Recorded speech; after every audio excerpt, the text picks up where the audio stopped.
मैं ये समझता हूँ उन्होंने आईपीएल के लिए अपने आप को पहले रिलीज कर लिया यहाँ से, ताकि जाके आराम करें और फिर जाके दोबारा से वो ज्वाइन करें। कि रमीज राजा चेयरमैन पीसीबी नाउ जिस तरह वो काम कर रहे हैं और जिस तरह की उनकी पर्सनालिटी है, मेरे ख्याल में he should take it up very seriously. पहले बेन डकेट का जाना, फिर एलेक्स हेल्स का जाना, फिर पॉल स्टर्लिंग चले इंटरनेशनल ड्यूटी पे गए, राशिद खान इंटरनेशनल ड्यूटी पे गए, फिर जेम्स फॉकनर का जो ड्रामा है वो इतनी आसानी से छोड़ना नहीं चाहिए, और फिर शर्फेन रदरफोर्ड की खबर आ रही है कि वो भी जा रहे हैं। लियाम लिविंगस्टन जिसका बड़ा किरदार था, उनका एक बॉलिंग ऑलराउंडर के तौर पर अपनी खिदमत सर अंजाम दे रहे थे, वो भी पाकिस्तान सुपर लीग छोड़कर वापस जा रहे हैं। बल्कि पीएसएल में यार एक चीज़ मुझे समझ में नहीं आ रही कि जिस तरह ये प्लेयर्स छोड़ के जा रहे हैं, फॉरेन प्लेयर्स, लियाम लिविंगस्टोन भी और शर्फन रदरफोर्ड भी जो है पेशावर ज़ल्मी को छोड़ के चले गए। उनका जो तीसरा एक था कैडमोर, पता नहीं टॉम कोलर कैडमोर, वो भी इंजर्ड है।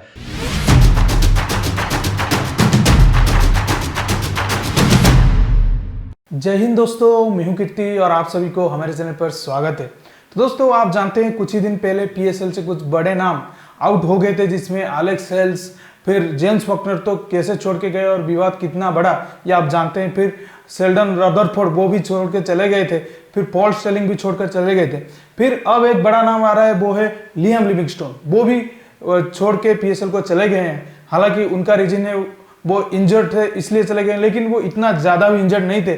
उनके अंगूठे में थोड़ा बहुत चोट लगा था। फिर वो जो उनका मैच था, कल उनका जो मैच था उसमें वो बॉलिंग करते हुए नेट में दिखे गए, लेकिन वो मैच नहीं खेले और वो पीएसएल को छोड़कर चले गए। वो आप जानते हैं लियाम लिविंगस्टोन को पंजाब किंग्स ने लगभग 11 करोड़ रुपए में उनको खरीदा है।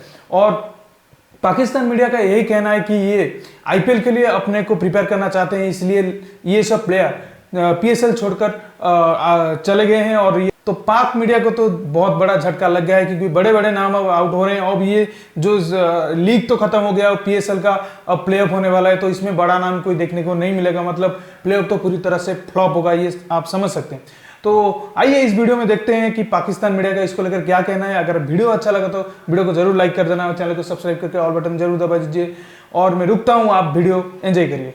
ज़राए का ये दावा है कि जो उनको चोट लगी थी वो इतनी ज़्यादा नहीं थी। वो बामुश्किल एक मैच अगर वो रेस्ट करते तो सही हो सकते थे, लेकिन उन्होंने टूर्नामेंट छोड़ने का फ़ैसला किया। और इसका ताने बाने जो हैं 11.5 करोड़ में जो उनकी नीलामी बोली लगी है, उसमें कामयाब बोली लगी है आईपीएल में, उससे जोड़ा जा रहा है। बहरहाल ये एक ऐसी चीज़ है जिसको हम फ़िलहाल कोई बगैर प्रूफ के बात नहीं कर सकते, लेकिन जो गैर मुल्की खिलाड़ी जिस अंदाज में यहाँ से जा रहे हैं, ये इंतहाई हैरान कुन और परेशान कुन बात है। पाकिस्तान क्रिकेट बोर्ड को इस हवाले से लाजमी तौर पर देखना होगा कि इसके पीछे मुहरक़ात क्या हैं। ऐसा इत्तेफाक हो नहीं सकता कि एक साथ आपके लैंड लगाकर खिलाड़ी जा रहे हों। कभी कोयटा ग्लेडिएटर्स के 3-4 खिलाड़ी चले गए, इस्लामाबाद यूनाइटेड के एलेक्स हेल्स चले गए, तो उन्हें शुरू में ही ड्राफ्टिंग का हिस्सा नहीं बनना चाहिए था और पाकिस्तान आकर यहाँ से चले जाना इंतहाई मायूस कुन है। और अब पेशावर ज़ल्मी के जो 3 बड़े खिलाड़ी चले गए हैं, इसकी वजह से यकीनन उन्हें उनका जो लाइनअप है वो तवाज़ुन जो है वो ख़राब होगा। लियाम लिविंगस्टोन को और आप देखें, जो भी इंजरी है भाई, अभी प्लेऑफ्स में क्वालिफाई कर चुका है पेशावर ज़ल्मी। थोड़ा रुक जाओ, 2-3 दिन देख लो क्या पोजीशन आती है। 3-4 दिन रुकने, अब 3-4 दिन तो बाकी रह गए इस टूर्नामेंट, हफ्ता रह गया इस टूर्नामेंट में, तो हफ्ता नहीं रुक सकता आप, मतलब छोड़ के आप चले गए। एक जस्ट फिर ये बात आती है जहन में कि आईपीएल में जो जिन प्लेयर्स को कॉन्ट्रैक्ट्स मिले हैं, जैसे एलेक्स हेल्स है या अब लियाम लिविंगस्टोन को बहुत अच्छा कॉन्ट्रैक्ट मिला है। टिम डेविड बेचारा ऐसा है कि क्योंकि वो किसी नेशनल टीम से खेलता नहीं है, सिंगापुर से वो खेला है, तो वो अब तक रुका हुआ है, उसको भी बहुत अच्छा कॉन्ट्रैक्ट मिला है। लेकिन अब लियाम लिविंगस्टोन को जैसे यहाँ पर कोई $1,30,000 मिल रहे हैं, वहाँ आप इसको तकरीबन $1.25 मिलियन या $1.5 मिलियन मिल रहे हैं। तो maybe that is there at the back of the minds के मतलब वो अपने आप को सेफ गार्ड कर रहे होते हैं आईपीएल के लिए basically. But this is something which affects the PSL and this is something which the Pakistan cricket board needs to sort out and work. कुछ लोग चले गए, ठीक है, एक्सेप्ट करें, उसको ना करें। वो 15वां सीजन करा रहे हैं आईपीएल वाले, आप 7वां सीजन करा रहे हैं। इस गोली को एक्सेप्ट कर लें बजाय लानतान करने के कि आईपीएल की वजह से आईपीएल वो छोड़ दें यार। क्रिकेटर अपने पैसे के लिए खेलता है भाई, उसके लिए कोई नेशनल इंटरेस्ट और ये इंटरेस्ट सब बेकार की बातें होती हैं, झूठ बोल रहे होते हैं। इनको चाहिए होता है करेंसी, नोट, कड़क नोट चाहिए, जहां मिलेंगे वहां जाएंगे। नेक्स्ट ईयर वैसे ही 90 बॉल शुरू होने वाला है। आपको पता है पहले आपकी विंडो कितनी सुकड़ जाएगी, आप सोचिएगा 100 बॉल्स, उसके बाद 90 बॉल्स, फिर पीएसएल, फिर आईपीएल। तो भाई आप देख लीजिए, लियाम लिविंगस्टन चला गया, अभी पता चला वो एलेक्स हेल्स चला गया, मुनरो भी जाएगा, वो क्या नाम चला गया। आप ये भी बोले ना कि डॉक ये जो कॉन्ट्रैक्ट होते हैं ना उसमें थोड़ा सा करना पड़ेगा, पाकिस्तान क्रिकेट बोर्ड को सख्त लिखना पड़ेगा, क्योंकि इंटरनेशनल ड्यूटी या फैमिली प्रॉब्लम वो तो बनती है।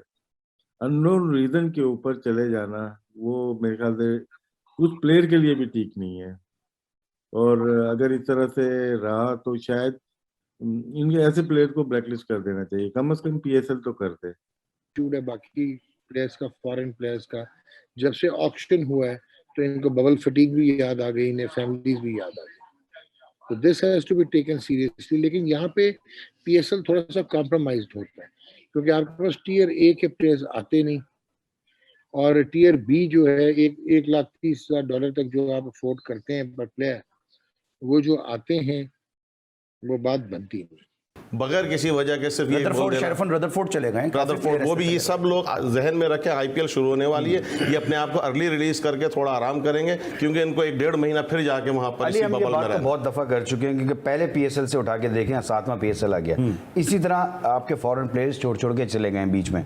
तो ये हम हमेशा बात करते हैं कि ये स्टेप लेना पड़ेगा, हर जो है फ्रेंचाइज यही बात कर रही होती है कि नेक्स्ट टाइम हम ऐसा रखेंगे कि हम पहले बात करेंगे कि आप कितने हमारे लिए अवेलेबल हैं, जब हम फिर उसके बाद हम उनको लेंगे। अदरवाइज फिर यही प्रॉब्लम आती है कि आपके 2 प्लेयर अच्छे चले जाएं और फिर देखिए पीएसएल एक नौजायदा बच्चा था शुरू में, हमें बहुत सारी चीजें जो हम नहीं चाहते थे हमें मजबूरी में करना पड़ी, लेकिन अब एक नौजवान शक्ल में आया, दुनिया की 2nd नंबर 2 लीग है ये, तो मैं समझता हूँ अब ऐसे स्टेप लेने पड़ेंगे पीसीबी को, ताकि इसकी क्रेडिबिलिटी जो है ना दुनिया की नजर, क्योंकि जो फॉरेन प्लेयर्स की इस दफ़ा ठीक है विंडो हमारी डिफरेंट थी इस वक्त पीएसएल की, लेकिन फिर भी मैं समझता हूँ कि if you compare it to the Bangladesh premier league for whatever reason, मतलब उन्होंने अच्छे खास उनके प्लेयर्स थे यार, ब्रावो भी था, गेल भी था, डुप्लेसी भी था, मोइन अली भी था, विल जैक्स भी था, एंड रसल भी था, मतलब उनके पास अच्छे अच्छे प्लेयर्स थे, मुजीबुर रहमान भी था। और पीएसएल में क्यों नहीं है प्लेयर साइन ऑन हो सके, शायद वो पहले कर चुके थे, बीपीएल में साइन ऑन इसलिए नहीं हो सके,